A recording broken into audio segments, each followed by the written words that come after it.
Hello, many thanks for joining us. You're watching Addis News Hour from the Ethiopian Broadcasting Corporation. With the news, I'm Tabitha John. Do stay with us.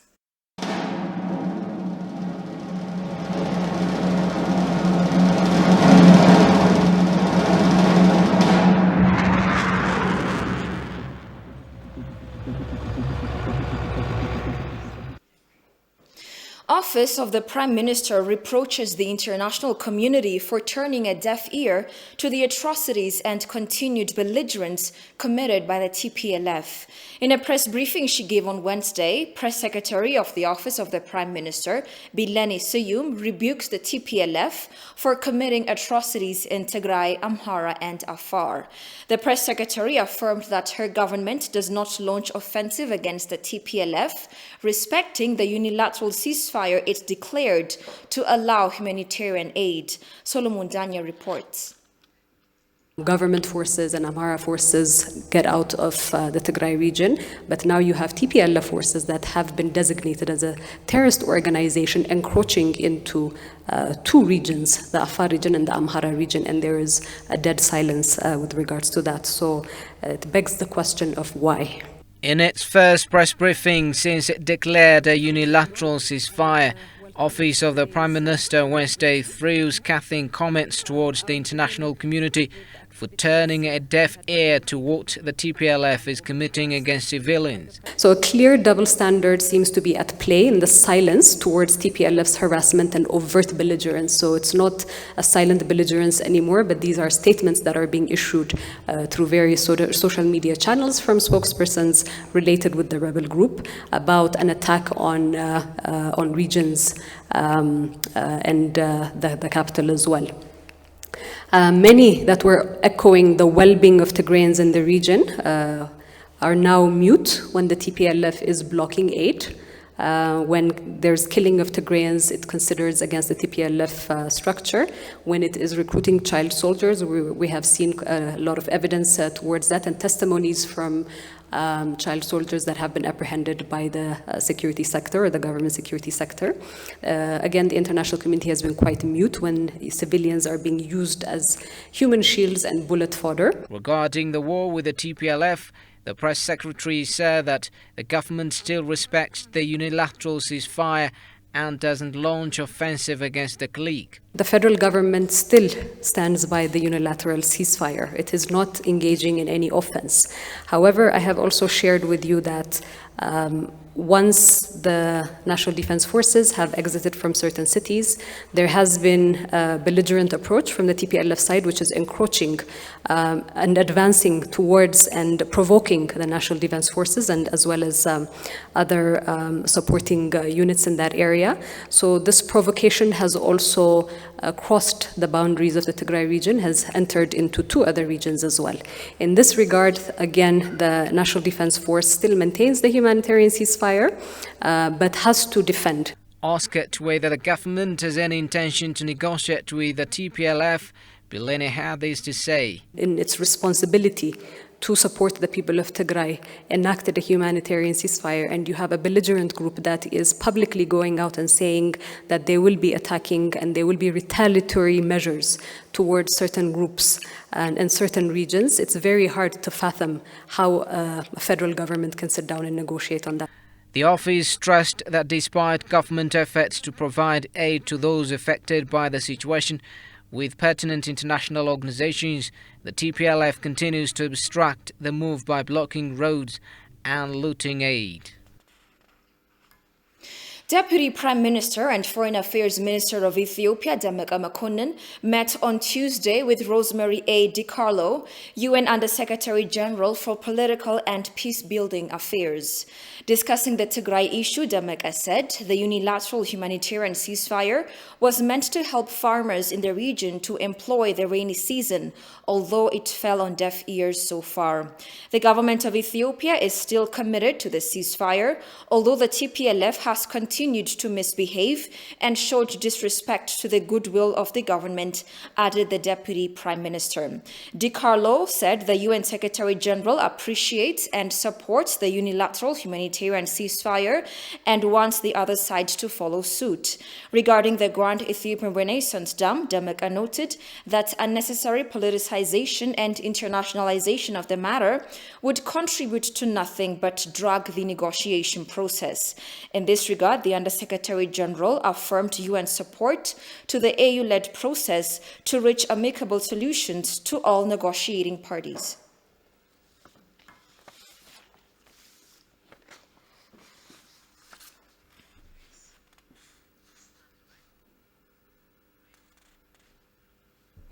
In a press briefing, U.S. Department of State has expressed deep concerns about credible reports of attacks by military forces affiliated with the Tigray People's Liberation Front and Tigrayan militias against Eritrean refugees in the Tigray region, particularly reports of violence in refugee camps.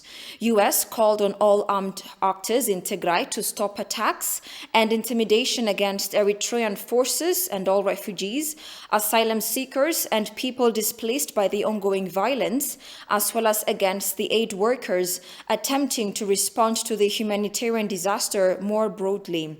The State Department called on all parties to adhere strictly to their obligations under international humanitarian law, and for those responsible for violations of international humanitarian law and human rights abuses to be held accountable through independent and transparent international processes.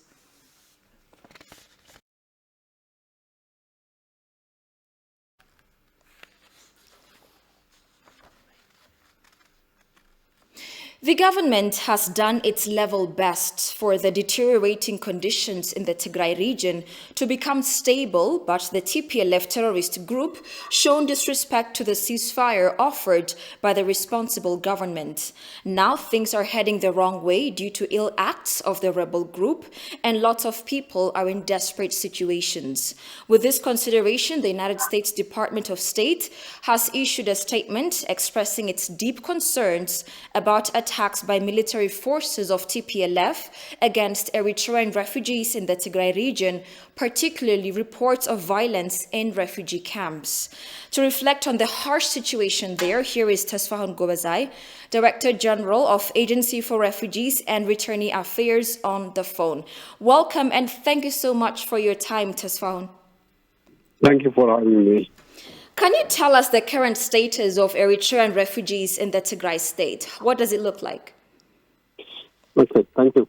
Before the ceasefire that was issued by the federal government, there were more than 23,000 Eritrean refugees in the two camps near my family. Then we had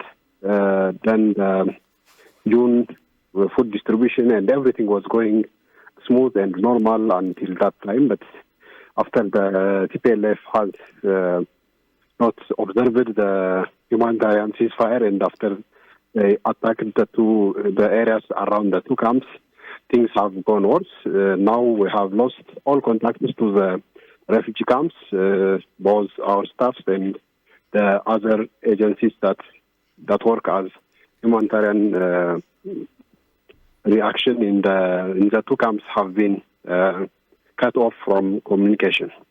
We have heard that there are at least 6 reported deaths of refugees in the refugee camps, both due to shooting and also lack of service, especially of health service. We have also reports that show there are active militant actions inside the camp, which is against the international law. We have reports that show that there are heavy artillery that are deployed inside the camp. So everything is going south for the refugees, and they are under imminent danger. Okay, Tesfahun, how do you see the U.S. government's concern on its statements related to the Eritrean refugees in the Tigray state? Yeah, we welcome the statement, and we welcome the United States concern to the Eritrean refugee situation because of 2 reasons. First, they They have made efforts to corroborate their information, and they have named the perpetrators of the act by their name. They have denounced TPLF and its affiliated militia for the actions they are taking against the Eritrean refugees that are civilians and that are here under the protection of Ethiopian state. Secondly, they have called for more pressures and also responsibilities to be taken for those actors that don't see their responsibility. So we really appreciate the statement because it really shows how they are concerned about the safety of the Eritrean refugees.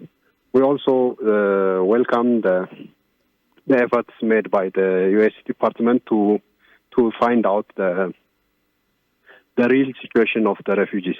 So far, most of the international community, including UNHCR, were not this much bold, and they were not referring the actors of the crimes that are being committed by the TPLF on the Eritrean refugees.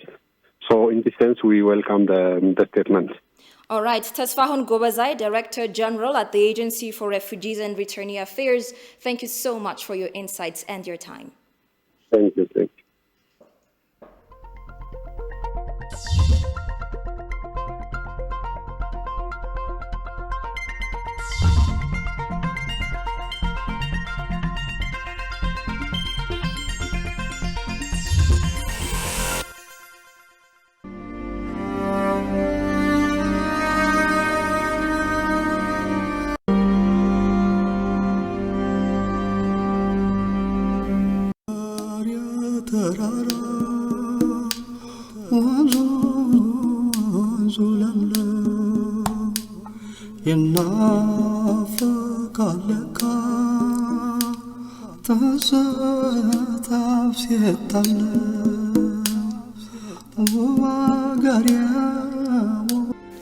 ቡና ቱሪዝም ላይ ያው ጌዶ ህይወቱ ቡና እንሰቱ ባቦ የማይነጠሉ የማይታዩ ናቸውና ቡና ላይ እጅግ በጣም የዞኑ ሀብት ነውና የዞኑ ህዝብ አጠቃላይ የኑሮ መሰረቱ የኢኮኖሚ መሰረቱ ቡና ነው።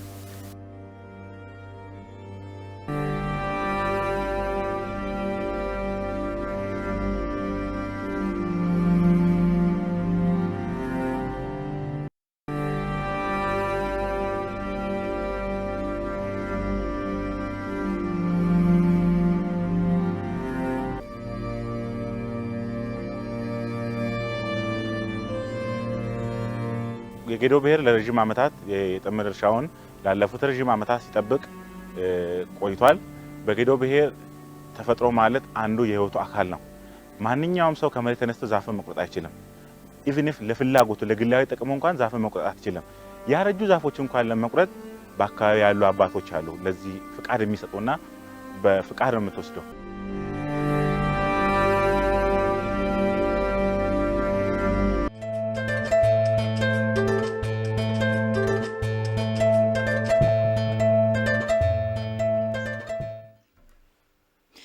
Deputy Director General of East African Policy Research Institute, Birhanu Lengiso, says the TPLF terrorist group is a conflict and humanitarian crisis orchestrator that should be held accountable in the international stage. Now they are blocking humanitarian assistance and committing atrocities only to blackmail the Ethiopian government.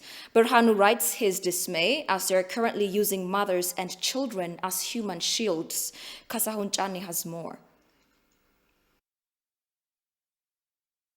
TPLF has over 45 years of experience playing the international community. They fooled the International Humanitarian Organization on the food aid that they used to buy weapons. They bombed school kids in housing to get attention. And they played the West when they suddenly shifted their ideology. Deputy Director General of East African Policy Research Institute, Birhanu Lengiso, says the TPLF terrorist group is a conflict and humanitarian crisis orchestrator that should be held accountable in the international stage. Their ruthlessness is to the extent of bombing school kids and organizing victims of famine to get international attention. They have also used food aid to buy weapons. In his article, Brown indicated that they are currently blocking humanitarian assistances and committing atrocities only to blackmail the Ethiopian government. They are also using moms and children as human shields. The article reads that it took TPLF 16 years to rise to power in Ethiopia. For nearly twice as long, they used extraordinary cruelty. Iron first strategy to maintain dominance in Ethiopian political and economic life. As per Brahanu, the fall of TPLF, however, was dramatic and shocking, that it has taken only less than 30 days after they attacked the northern command of the Ethiopian Defense Force. In our related news, we have the writer of The Rise and Fall of TPLF through the phone to learn more about his article. Here is Dr. Berhanu Lengiso, Deputy Director General of East African Policy Research Institute. Welcome and thank you so much for your time, Dr. Berhanu. Thank you for having me. So in your article, you depicted how mischievous and cruel the TPLF terrorist group is. May you portray that to the audience in brief, please? Yeah, thank you very much. It was a short article based on the factors that we have from the last 15 years that, well, as we know, we can at least speak of three phases of TPLF life. Their life in the for about 16 years, then their years in the power for about twice, their age in the bush, and then over the last 3 years. So if one can to summarize that, well, we know that it took TPLF about 16 years to come to or to rise to power in Addis Ababa. Then for nearly twice as long, they used extraordinary cruelty to maintain dominance in Ethiopian political and economic life. And unfortunately, their fall was very dramatic and shocking for some of us that it took almost about 3 weeks for them to, go down, especially as we know them before. So it is very much a journey, but well, one can also speak it that most of it is based on propagandas and fabricated information. The way they come to power is very much based on manipulations and agitations, especially when it comes to the international community. So my writing is to show that they came to power through this mechanism, and they are trying to use the same to get back to power, or to at least agitate the international community. And I wrote the article to at least show the audience that they have that extraordinary manipulation capacity. Dr. Berhanu, what do you think? What do you the think would be the fate of the terrorist group? Dr. Berhanu, what do you think would be the fate of the terrorist group and the future of Ethiopia? Well, the fate is obviously, the TPLF, we know them are gone. Who we have today in this unfortunate conflict is people who have been agitated by them. Of course, there are remnants of them who have been manipulating the young in the region and, using even children in the war. So TPLF, at least as we know them, are gone. But they are still using the Tigrayans as human shield to manipulate, to agitate the international community. I don't see a future for them. But we have to, again, separate the Tigrayan people who they have been manipulating for over half a century. and bring the dominants to justice while we continue to treat the Tigrayan people as ordinary Ethiopian citizens. All right. Thank you very much for your time and for your candid explanation, Dr. Berhanu. Have a great evening. You too. Bye-bye. Professor Alemayo Gebramariam from the United States says Ethiopia's history testifies when they are faced with disrespect, they respond with perseverance, resistance, vigilance, and defiance. Then they smite the enemy with vengeance. In his article, he hailed Ethiopia as home of the proud and land of the defiant. Jerusalem Betha tells you more.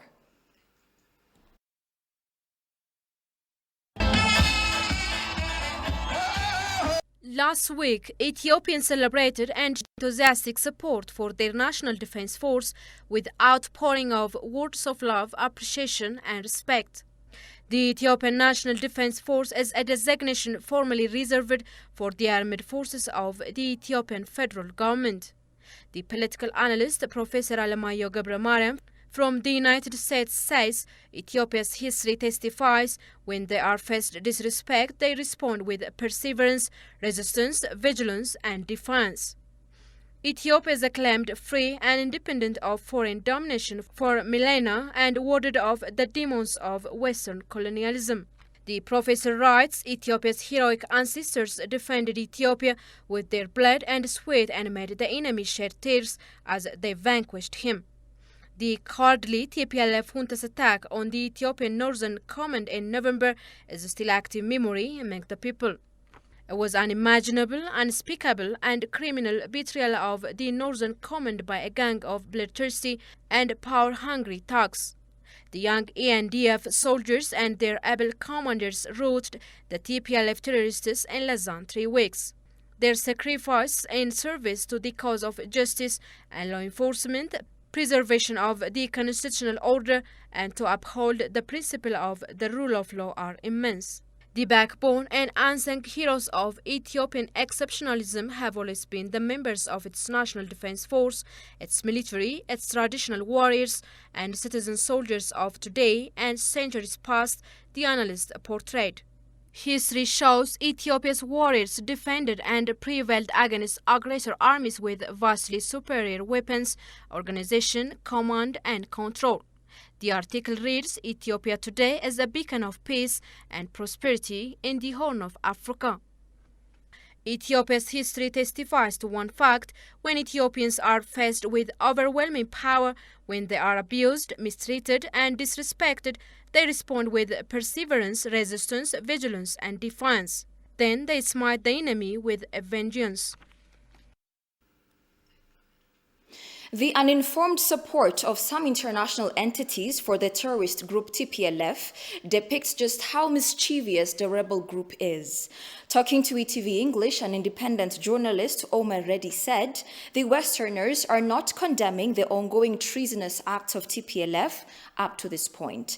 Haptam Washagwe tells you more. It is to be recalled that the government of Ethiopia has decided the unilateral ceasefire agreement and withdrawal of its troops from state of Tigray in a responsible manner.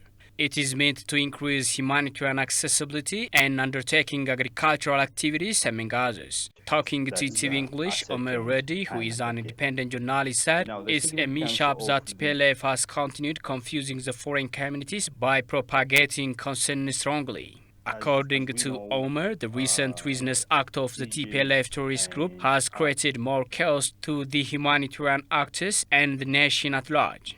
People who have been in power in Ethiopia for nearly 30 years, people who have victimized the rest of Ethiopia, who have been,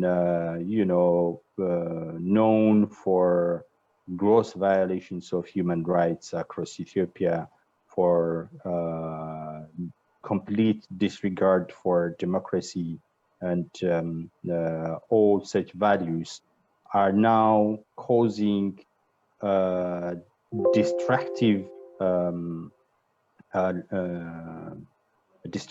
crisis against their own country. It is so sad that we have come to this stage.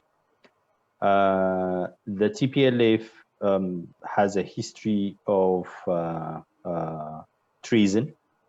So in a way, it is not surprising that it is continuing in its treasonous schemes and the trickery.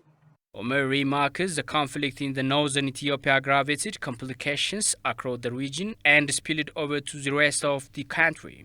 Disappointingly, foreign media outlets disseminated misinformation serving the intent of foreign powers to save the TPLF cliques, he added.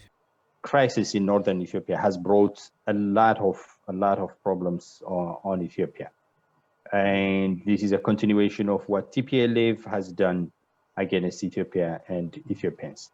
Now, the current situation, when it reached to the extent of recruiting child soldiers, the international media, such as the New York Times, publicized it as if it is,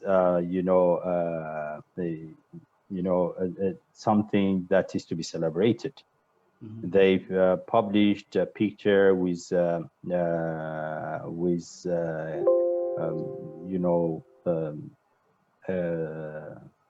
something that says highly motivated fighters or something like that. And later on, they removed it, but it shows how biased the international media is and how biased the Westerns are. And it shows the real intent of the international community, the Western powers in this conflict. The international community and Western powers are always working to secure their advantage. Of course, the rest of the world knows their intervention in many countries. Now it seems that some foreign countries are tirelessly working to bring regime change in Ethiopia by supporting the terrorist TPLF. The international community is partly being misled by the TPLF propaganda, but partly being willingly supporting these terrorist acts, this terrorist organization, these unacceptable actions had it happened in their own countries. The US would never have accepted these acts had it been in its own territories carried out by any forces, by any state forces or any kind of militia in the United States. Sadly, this is happening in Ethiopia, and the US is trying to capitalize on this crisis. There is not any evidence so far that the Western condemnation about TPLF due to its war crime and human rights violations over the past many years, Omer underlined.